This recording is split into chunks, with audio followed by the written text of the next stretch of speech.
Hey there, welcome back to Marketing Matchmaker. Lately I've been having this conversation that I wanted to discuss today, and I got an email recently about it. What model of business works best for a business owner? I've had clients ask me this, like, should I do a membership, or should I do group coaching, or should I do one-on-one, or should I launch, or an evergreen funnel, or is there something else out there? And the reality is none of these are better or worse than the other ones. It is more of a matter of you and your personal likes and dislikes and feelings about all of them. So I thought I'd take some time today to kind of explore the three primary ways that people market their business when it comes to the coaching and consulting world. So, the first way that I see a lot of business owners get caught up in is the launch model. This is where your program is only available a few times a year. Think of it like this big, exciting event with a grand opening. There's a lot of activity, and the doors close until the next launch. Now, this kind of business model really can be super exciting and thrilling and also exhausting. I see a lot of the big gurus, maybe in the industry, that do this type of model. And oftentimes they open maybe course A at the beginning of the year, and then the next quarter will be course B, C, and D. And they'll open their doors to whatever it is they're selling once a quarter. You can get a lot of buzz and excitement in this model. I mean, there is nothing like seeing a huge influx in sales in a short period of time. And I also want to point out that the biggest struggle that I see business owners make with this model is the burnout. Because while this can give you a huge influx of sales and really great highs when it comes to seeing that people buying what you're interested in, it can also give you just as big of lows. It's like running a marathon every few months. And if you are a marathon runner, that sounds like fun. But if that's not your thing, if having these marathons every 3 months to really keep your business going, active, and profitable doesn't feel good for you, then I can promise you this model is going to turn into the bane of your existence. I had a client once, we'll call her Sarah, who she loved launches. Like, she loves doing things live. She loves that engagement and that interaction with her audience. So she loved to every quarter or so have a challenge, and she was fantastic at it. She was always able to really capture that momentum in the launch and really able to sell very well from the stage. There also came a time for her when she became exhausted by doing this. Like, seriously, she was launching every 6 to 8 weeks for a solid year. That is a lot of energy that you're putting out there. So, if you're thinking about launching and having that be part of your business model, you might also want to think about that way that you're going to balance out those highs. While the rush of adrenaline is a whole lot of fun, it also comes with a crash generally. So keep in mind, if this is part of your business model, or if you think you want this to be part of your business model, that there is a way to do it that is healthy and that keeps you sane and still makes a really good profit. Make sure that you plan a clear launch schedule and that you're forecasting your revenue accurately. This will help you to anticipate the busy seasons and ensure that you're not caught off guard by a lack of funds, because launching does bring in an influx in certain periods. And if everybody is paying in full, it also means that there is a bottom of that roller coaster where there might not be cash coming in. So keep an eye on your cash flow when you're looking at this type of model. And remember that in between the launches, take time to recharge your batteries. It is just as important to make sure that you practice self-care, especially if you're launching, as it is that you're accurately doing all of the marketing steps along the way. Next up in our conversation today, we have the evergreen model. This is all about consistency. Your offer, your product, service, or solution is offered 365 days a year. You are constantly selling through your website, through your ads, through your funnels.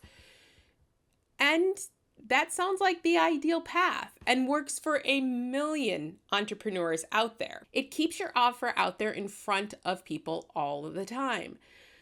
Evergreen models really do include a potential for a steady passive income. Not passive. Let me rephrase that. A steady income. Business should never be passive. I don't care if you're running an evergreen model or a launch. The reality is that you are not able to be passive if you want an active business.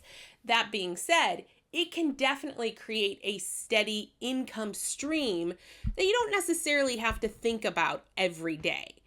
Your offer is always available, so you're always making sales, which means your cash flow can definitely be a whole lot steadier. But there are some downsides when it comes to the evergreen model. It makes it very difficult to set those urgency needs within that, because you're not closing your doors like in a launch. You don't have a definitive reason for them to buy right that second. So you want to think about things like bonuses and other ways that you can help somebody really tap into that feeling of they need to buy now. It can also require you to use things like paid traffic, because let's be honest, if you are constantly selling your product, service, or solution, you constantly need leads coming in. Where a launch model might allow you to build up those leads and then launch to them, an evergreen model means that you are more directly selling to these people on a daily basis.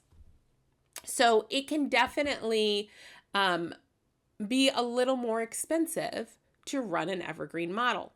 That's not to say that a launch model also doesn't use ads. It should, and it's a different type. So keep that in mind when you're looking at these launching versus evergreen. I have another real life example. One of my clients loved evergreen.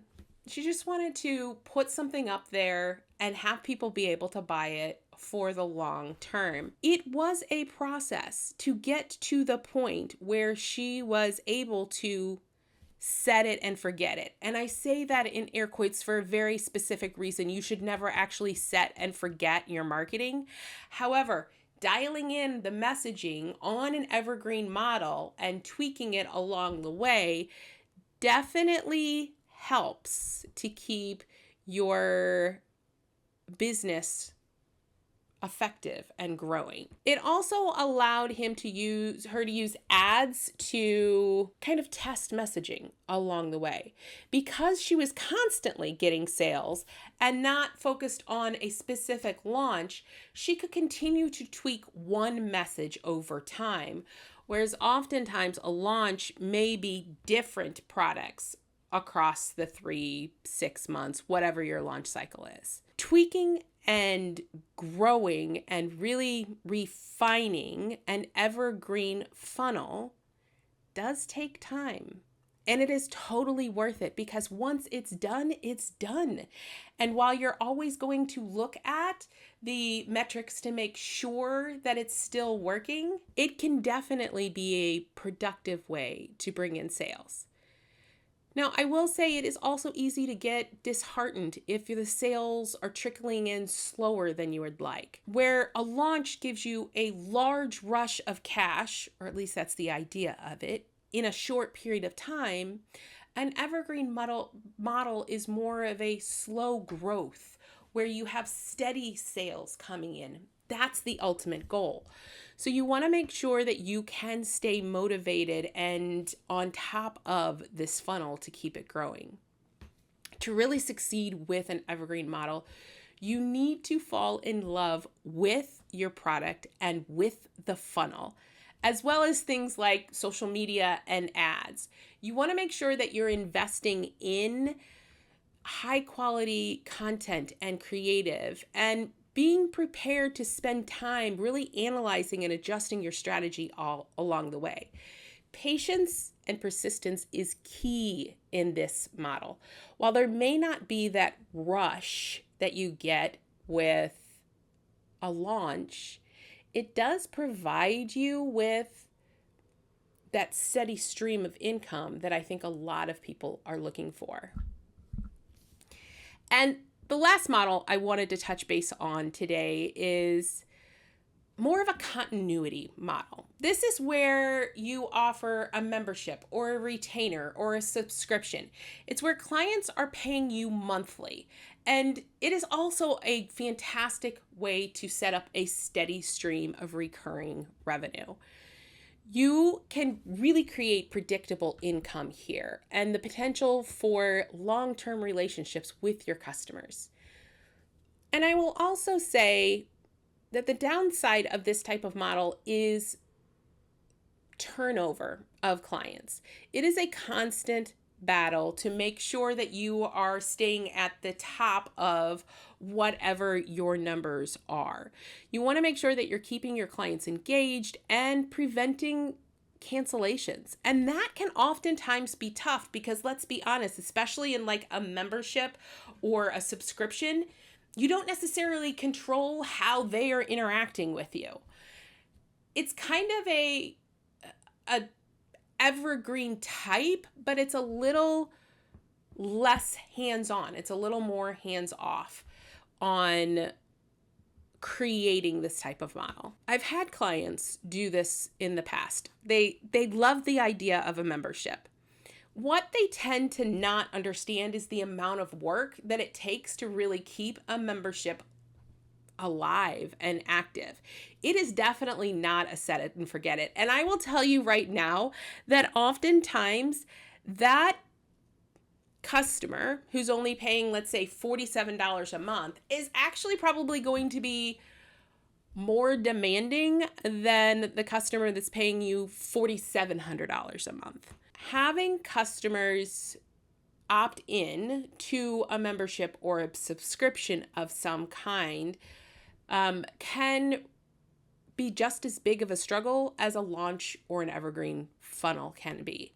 It's all about the ticket level, right? High ticket offers tend to work well in either an evergreen funnel or a launch. And you can also do it in a retainer model. Like, all of those are options. Low ticket offers are really where that subscription and that membership model comes in.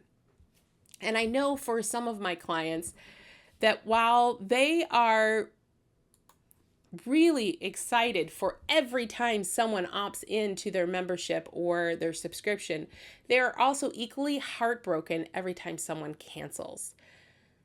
It is also, like an evergreen model, a constant effort to bring in new clients and keep the existing ones happy, which means you are forever updating that system. This model, this subscription or membership model, really does require a lot of emotional resilience. You really do get to learn to detach yourself from the cancellations and really focus on improving your offer and your customer experience, because that is what is going to continue to help you grow. And that's what this model is all about, that overall growth. It's not necessarily the individual, it's more of a mass getting clients coming in en masse rather than maybe that one-on-one client that you've been working with. With a membership model or a subscription model, you really want to make sure that you understand the math of turnover and your lead flow. You need to know exactly how many new customers you need each month in order to offset cancellations. This model is really designed to help you to create that, again, set it and forget it idea. It is more about volume of people. And you also want to make sure that your customer experience is continuously keeping up to your subscribers so that they stay engaged and loyal. The reality is that everyone thinks that each model is better than the last. Launch people often get burned out and they want to go evergreen. Evergreen users often complain about the slow growth of their business. And memberships and subscriptions are forever complaining about people leaving. It's a never-ending cycle of what ifs. Here's the thing. Happiness within your business is all about your own internal states. No business model will magically make you feel fulfilled. It's about finding the joy, satisfaction in what you are doing, regardless of what model you choose. And every one of those models comes with its own sets of challenges and rewards. And quite honestly, when you get to that $1 million mark, let's say, in your business, you'll often see the bigger business owners having all three models so that they can graduate their clients from one level to the next. That is really how you create those multi-million-dollar businesses within the coaching and consulting space. You also want to find out what works best for you and really embrace that journey, lumps and bumps and all. If you're struggling to figure out which business model is best for you, consider your offer, your strengths, and your goals. Are you someone who thrives on excitement and live interaction? A launch model might be perfect for you. If you're someone who prefers steady and predictable routines, maybe an evergreen model is great. If you're someone who really wants to have more volume of people in your business, then that membership or subscription model could be perfect. It really is about evaluating your business needs and testing the different models if necessary. Start small. See what really clicks with you and with your audience. It is okay to experiment and pivot as you learn what you like and what you don't like about your marketing. And if you're still unsure about where to take your business model, how to scale, head over to yourmarketingmatchmaker.com and sign up for a free strategy session. I would love to connect with you and help you along this journey. Remember, there is no one-size-fits-all model. Finding a model that aligns best with you, your goals, and your strengths, and focusing on making it work, because it's all about progress, not perfection. Thank you for listening to the Marketing Matchmaker podcast. If you enjoyed this episode, I would love to hear your feedback. Please head over to Apple, iTunes, and leave a review so we can hear from you. And if you are a coach, consultant, or online course creator who are looking to grow your business, increase your income, and scale your impact, connect with me at yourmarketingmatchmaker.com. I look forward to hearing from you.